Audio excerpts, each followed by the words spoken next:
Starting from now. Okay, so welcome to our virtual class for 4th of June 2020. And in this classroom, saya ada 3 agenda seperti yang dah saya share sebelum ni kan. So first agenda, I nak introduce you to the new norms lah. Of course, you all dah familiar dengan semua norms ni. Kita dah 2 bulan PKP.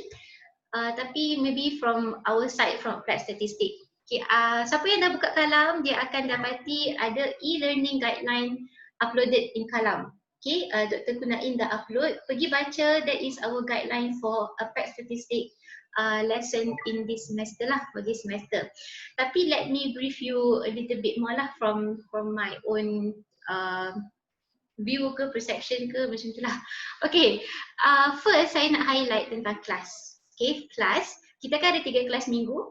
Jadi, Isnin Selasa tu, you all boleh watch videos on YouTube. Yang YouTube tu memang ramai-ramai lecturer kongsi video. So, bukan saya seorang je. Dan you all boleh pick any which time yang you all nak untuk watch the video. It's flexible time. Tapi setiap minggu kita ada target kita. Alright. Kalau you tak boleh habiskan target untuk minggu tu pun, tidak berlaku satu kesalahan, tapi you kena cepat-cepat catch up. Because for every Thursday class, every Thursday virtual class, memang saya akan cover all the topics that should be covered in that week. Alright, so if you belum habis tengok video and you masuk virtual class, maybe you akan blur sikit, macam tu. Alright, so kalau tak habis watch video, tak semestinya tak boleh join virtual class. You still boleh take note. Nanti you kena sync lah bila you dah tengok video tu, you kena synchronize balik dengan apa yang you belajar dalam virtual class hari tu. Okay, macam tu.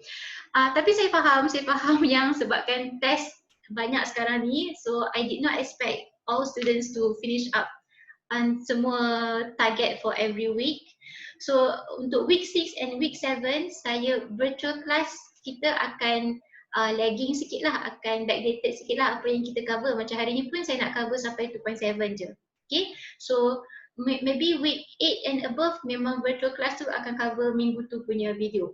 Okay, week 6 and 7 kita flexible sikit lah. I bagi ruang untuk you all prepare test.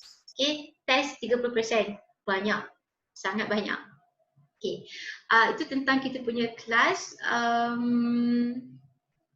Kalau boleh, sebelum virtual classroom, you all post question dekat WhatsApp. Senang saya nak prepare slide untuk jawab soalan. Kita boleh save time. Sebab virtual class ni 50 minutes je. Saya ada kelas lagi lepas ni. So tak sempat nak buat lebih daripada sejam. Okay, so that's the best thing lah. Kalau boleh prepare soalan beforehand, saya boleh buka siap-siap segala word ke apa ke. Macam tu. Okay, second thing tentang new norms e-learning ni is about your assessment. Okay, quiz, test, assignment. Assessment yang masih ada selain daripada exam Quiz biasanya setengah jam. Alright, tapi sebab online, so we're gonna give you extra 15 minutes before. 15 minit sebelum mula waktu quiz, I akan release question. So that 15 minutes is for you to download the question paper from my platform, whatever platform yang kita letak. Dan kalau nak print, boleh print. Ataupun kalau tak nak print, tengok laptop sahaja pun boleh. Okay, so 15 minit ni bagi masa dekat siapa yang low connection untuk download.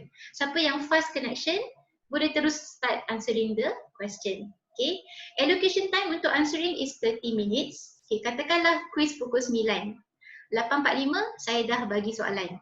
Okay, pukul 9 sampai 9.30 jawab soalan. So 9.30 saya expect semua orang dah siap, berhenti menjawab dan mula snap foto, convert PDF ataupun scan kertas, convert PDF, hantar dekat Google Classroom. So ada another extra 15 minutes after the quiz time. So by right, you all ada 1 jam untuk quiz. Bergantung kepada how fast you can download the question and how fast you can snap photo, save PDF, submit in Google Classroom. Macam tu. So sebab tu saya memang suggest sangat you all buat mock submission so that if you dah mahir tangkap gambar, save PDF semua tu, sekejap je you perlukan masa untuk hantar. Mock submission juga penting sebab kalaulah ada yang lambat submit, maksudnya maybe memang dia slow sangat connection, saya akan bagi dia option lain untuk submit. Mungkin bukan di Google Classroom. Okay, macam tu. Tapi macam yang saya terangkan dalam WhatsApp group, ada tak saya terangkan? Kalau tidak melalui Google Classroom, melalui WhatsApp, ada kemungkinan saya terlepas pandang. Sebab Google Classroom, semua you all punya submission tu akan masuk dalam satu drive. Dalam Google Drive. So saya boleh tengok semua orang punya kat situ. Tapi itulah, siapa yang low connection tu kena betul-betul stay connected dengan saya lah. Supaya you all tak miss out. Okay? Macam tu tentang assessment. Jadi test pun benda yang sama juga. 15 minutes before, 15 minutes after. Selepas mock submission, saya akan observe juga. Kalau you all need more time untuk submit, saya akan tambah masa. Okay, sebab tu penting you all try mock submission. Okay, saya buka sampai hari Ahad. You try sekali pun cukup lah. Saya buka setiap malam, hari ni, esok, lusa sampai Ahad. 10.30 sampai 10.45 saya buka. Sekarang you all tak boleh nampak lagi dekat Google Classroom sebab I set time schedule. Nanti 10.30 malam ni baru you all nampak keluar satu slot in classwork Google Classroom tu, you can submit your mock submission. Okay, yes. Assignment, you can start doing your assignment in group. Okay, in group bila dah habis chapter 3 sebab assignment part 2 melibatkan chapter 3. Okay, macam tu. Right, so do you have any question regarding the assessment? Kalau tak ada, thumbs up. Okay, Nabil dah bagi thumbs up. Okay, tak ramai student berapa orang je join kita hari ni? 44 ya, ramai. Okay, nice. I see a lot of thumbs up. Alright. Okay, itu tentang e-learning and so on. Now about time management. So time management macam saya cakap tadi is flexible. So manage your time wisely. You can, saya minta izin untuk terus ganggu you all melalui WhatsApp sehingga pukul 11 malam. Boleh ke? Sebab kita kan sekarang fleksibel kan. Okay, kalau saya message you all bila masa dalam satu hari, you all tak perlu kalut-kalut nak reply. Maksud saya jangan rasa macam terbeban untuk cepat-cepat reply sebab saya tahu sekarang ni flexible time. Saya tak tahu masa tu you all tengah buat apa, tengah buat test dengan lecturer lain ke apa ke. So take your time to reply to my messages. Unless if I type urgent, then please consider to urgently reply to me. Okay, so you all pun kalau you all text I after 11, kadang-kadang mungkin saya reply, kadang-kadang mungkin saya tak reply. So kita faham-faham je lah kita faham-faham lah masa masing-masing, kita hormat masa masing-masing. Okay, time management. And last, self accountability. Semua assessment yang kita berikan ni, memang the rules is no open book, no discussion. That is the rules. Right? So sebab tu kita nak you all sign in the declaration form which is already uploaded in Kalam. Okay, you can go and check it out later. The declaration form is like an MOU between you and me that you're gonna follow these rules. Alright, no discussion, no open book, no open online Google ke apa ke, jangan tanya pakcik Google tu, jawab sendiri. Okay, that is our MOU.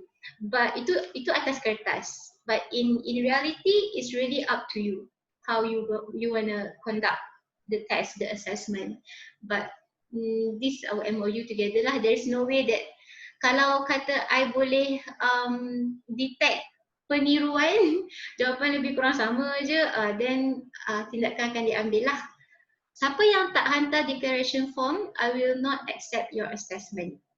Okay, declaration form adalah wajib untuk saya terima you punya assessment. Fahmi Azman, okay? Okay, alright. Declaration form, you boleh download. Siapa ada printer, print, sign, scan, save PDF, submit in Google Classroom. Saya akan create slot nanti untuk you all submit declaration form. Kalau siapa yang tak ada printer, scanner, you ada iPad, ada tablet, mungkin boleh sign on the screen terus. Okay. Siapa yang tak ada semua-semua tu, you kena find out Google, PDF, adopt code. PDF lah, dia boleh ada digital signature. Okay, pergi Google macam mana nak buat digital signature. Okay, masukkan digital signature dekat atas form declaration form tu dan submit balik kat kita orang. Okay, I will give you time to submit sampai waktu test lah. Saya akan buka saya akan buka je masa untuk isi declaration form tu. Okay, any question? Clear?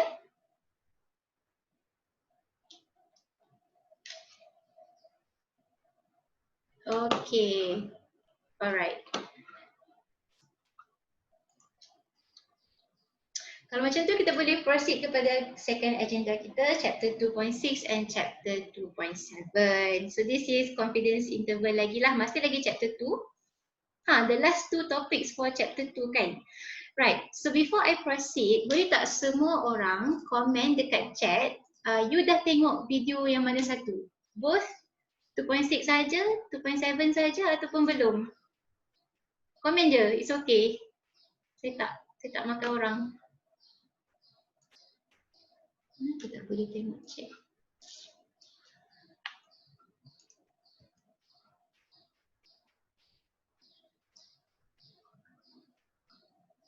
Okay, 2.6 dah. Okay, 2.7 belum.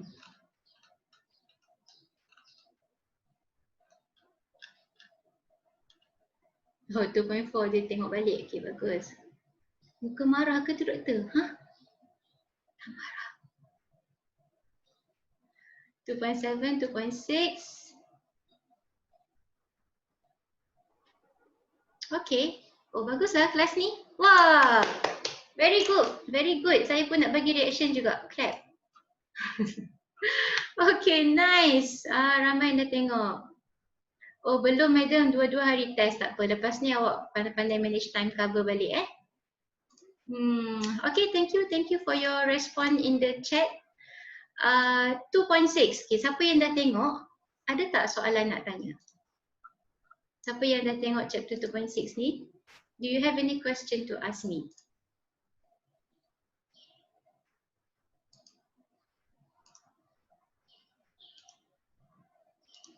Boleh unmute unmute dan cakap soalan, tanya soalan.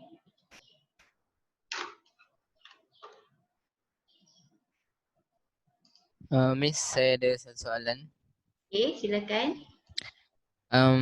Untuk test, upcoming test ni, masuk kita 2.5.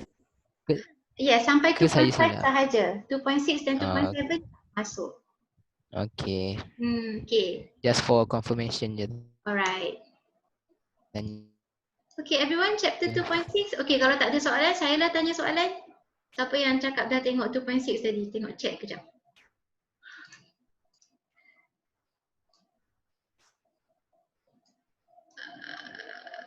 Muhammad Syakil. Muhammad Syakil?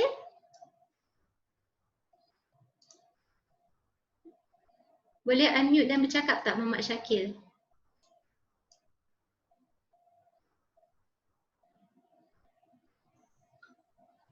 Baik. Muhammad Syakil? Tak ada? Saya tanya Muhammad Rahimi.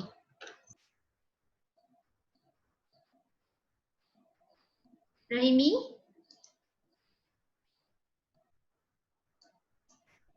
You all janganlah tak respon. Sedih kot. Dah lah dekat office seorang-seorang ni. Kita orang tak boleh masuk. Syakil ada tu, Miss. Syakil ada? Lag benda, lag. Oh, lag. Alamak, siang pula Syakil. Okay, Syakil, kalau lag, Syakil boleh letak dekat comment section saya tanya soalan kat Syakil Untuk chapter 2.6, awak kena cari critical value. Ada satu ke dua critical value dalam formula?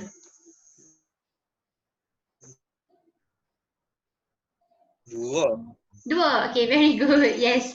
Untuk chapter 2.6, saya rasa tak susah. Dia just guna formula je kan. Masukkan value yang diperlukan dalam formula tu je kan. So, tapi you all kena beware lah. Kali ni ada dua different critical value. Iaitu untuk apa limit lain, dua limit pun lain. So, kalau siapa yang nak tengok tu, saya rasa tak susah kot nak faham. Alhamdulillah senang kan. Kita move on to chapter 2.7 lah, chapter 2.7. Okay, kalau saya tengok sini ramai juga yang jawab both, ramai juga yang belum tengok lagi 2.7. So saya nak ambil masa sebelum 12.30 saya nak start revision test. Any question yang you all nak tanya pasal test, kita start 12.30. Okay, saya nak semua orang, siapa yang ada buku boleh buka formula. Okay, cari formula confidence interval for sigma square 1 bahagi sigma square 2. Okay, buku formula siapa yang ada boleh buka. Okay. Siapa yang tak ada, I'm gonna write it down here. The formula is this. Oh, sorry.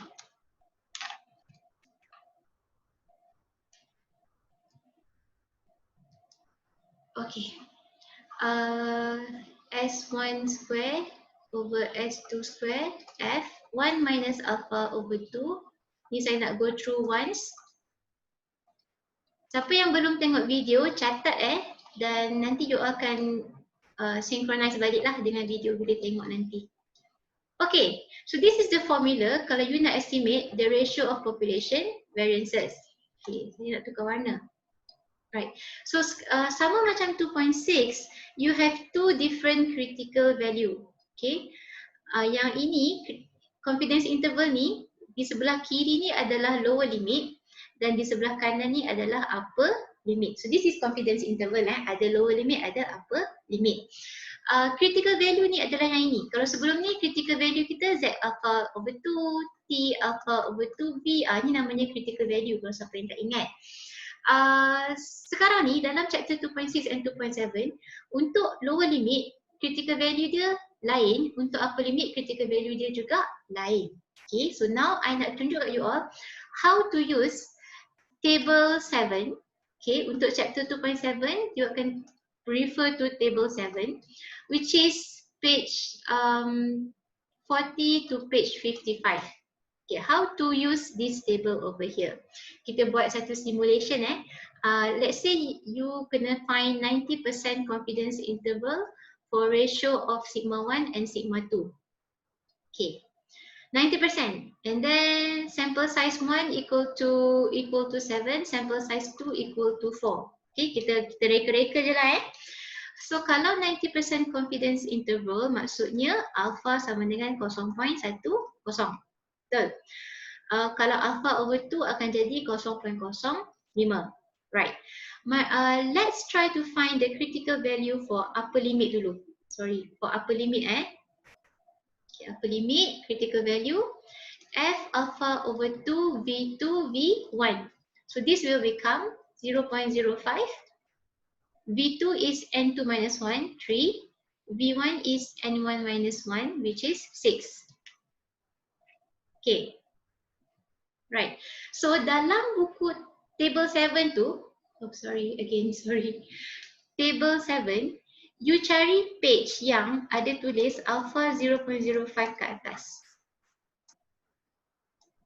Okay, everyone. Buka formula book. Between page 40 until page 55, can you find any page that has 0.05 written on top?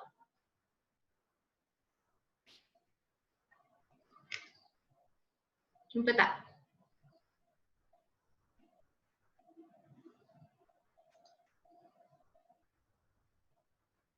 V tu cari macam mana?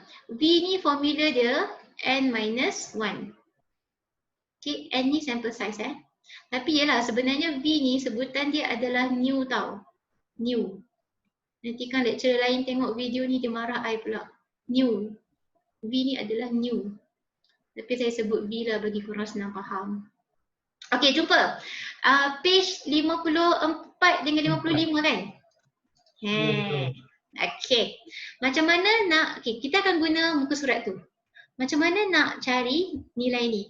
Nombor 3 ni you all cari dekat atas. Nombor 6 ni you all cari dekat tepi. Maksudnya atas ni cari 3, tepi ni cari 6. Itu critical value yang kita nak. Okay, siapa yang ada buku dia tulis macam ni. Betul? Kan? Saya nampak Zuhilmi. Saya nampak, mana tak ada Gegel ni? Gegel semua sembunyi. Masak, Miss. Saya nampak Norman, saya nampak Jeff, Aiman, Hao Yong. Ramai ni, Fazlan, I know, sporting lah korang. Okay, jumpa tak? Nombor apa? Nilai dia?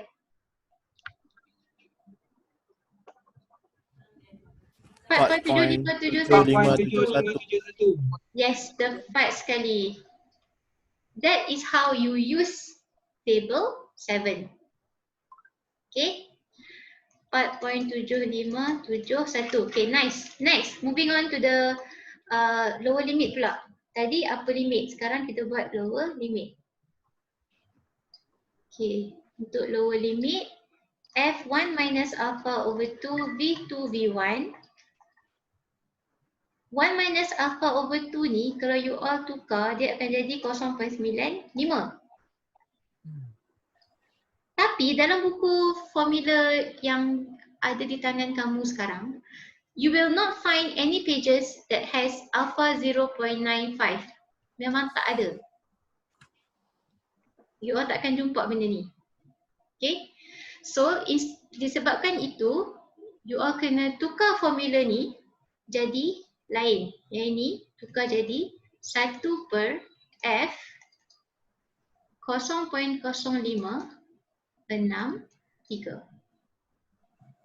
Macam buruk pula tulisan saya kan? Miss, saya ada soalan. Ya. Yang 3 tu bukan V2 ke, Miss? V2 bukan dekat side ke? Okay. Kita kembali kepada critical value untuk upper limit ni. Kita kembali kepada yang ini. Sebab dia confuse kat situ. Memanglah dalam buku, sini tulis V1, betul? You all jangan kisah apa yang dia tulis kat sini. Oh. The first number you see, tengok atas. The second number you see, tengok tepi. Tu je rules dia. Okay, tak kisahlah. Ni tak, jangan confuse dengan 1, 2 pada dalam buku tu. Okay. Right, so saya tulis kejap. Alright, so itu untuk upper limit So for lower limit, memandangkan dalam buku tak ada alpha 0.95 untuk F distribution table, kita akan guna formula yang saat ini untuk cari critical value bagi lower limit. Okay, daripada 1 minus alpha over 2 tadi, dia kembali, dia jadi tukar jadi alpha over 2. 3 dengan 6 ni tukar jadi 6, 3.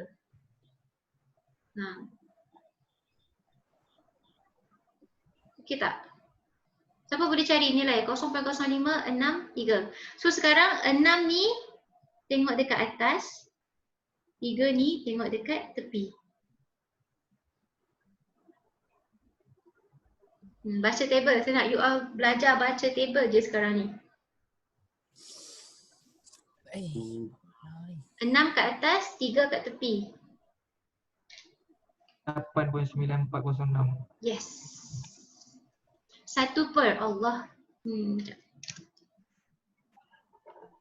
Oh, macam tu Alright. Macam tu. So itu cara baca table how you read the table. Okay. So dari segi formula pula, dalam buku formula you all, this is the formula given. Tapi kalau guna formula ni tak dapat cari value dalam table. You kena tukar benda ni jadi satu, mana saya nak tulis? Sekejap, saya padam sesuatu.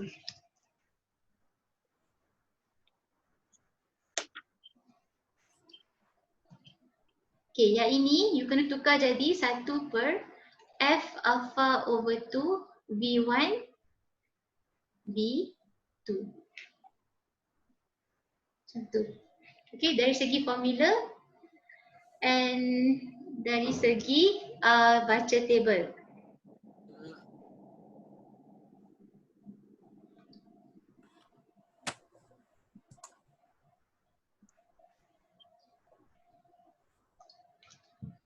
Okey, 12:27. Lepas ni saya nak masuk revision test lah pula Section you all tak ada pun yang tanya soalan. So saya tak tahu nak discuss apa tentang test. Harapnya masing-masing ada soalan lah Miss, Ya. I have a question. Yes. For the V1, V2, is this use the same method as the different population? Who is the first mentioned by the question is SS V1? Sorry, not clear. Is it the same? Method like before is the different population means Oh, yang itu V1. V1, V2 here, you mean the formula is it? Yes. Okay, so formula How we know the V1, V2? is n minus 1. Sample size. Is n Yes. sample size minus 1. From the formula book, okay, if you have the formula book with you, page 7, confidence interval for sigma 1 over sigma 2. And then bawah dia tu ada, dia tulis V1 equal to N1 minus 1, V2 equal to N2 minus 1. Okay. So how we identify which population is V1? Oh, I understand your question. Oh, that is a very good question. It depends on the instruction given to you. Okay. Right. Jap. Let me do something. Kalau instruction kata find a 90% confidence interval for the blah blah blah blah between A and B, or let's change it between male and female. So automatically this one becomes number 1 and this one becomes number 2. Right, so your formula will be this is male over A square, female, F1 minus alpha over 2, V second dulu kan, female, V male.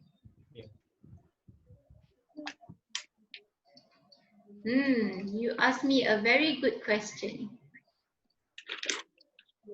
Macam tu lah. Okay. This is how your formula will turn out. Okay, right. Kita ada, now it's 12:30 and my Zoom meeting session is gonna end soon sebab dia ada time limit 40 minutes So what I'm gonna do now here is, okay, everyone please pay attention. I stop share dulu. Okay, I need to end our meeting here and then I'm gonna start it again. I'm gonna start the meeting again, so you all join balik guna password yang sama. Okay, boleh? Boleh. Boleh Okay, saya end Boleh. sekarang. Tak boleh tulis. Saya akan, saya tulis saya tulis dekat chat. Takut ada yang tak dengar, lagging ke.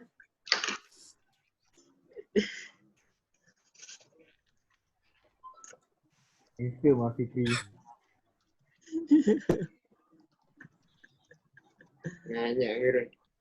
Jeng, mana Jeng? Jangan dah diam dah. Kena agama sikit tadi. Sekarang nak guna apa ni? Sekarang ni dia suruh masuk ni. Baik ni. Beres. Kan yang untuk ni, untuk statistik kena buka apa? Apa dia? Sekarang ni soalan aku dah tulis. Apa nama? Asuk of my Zoom.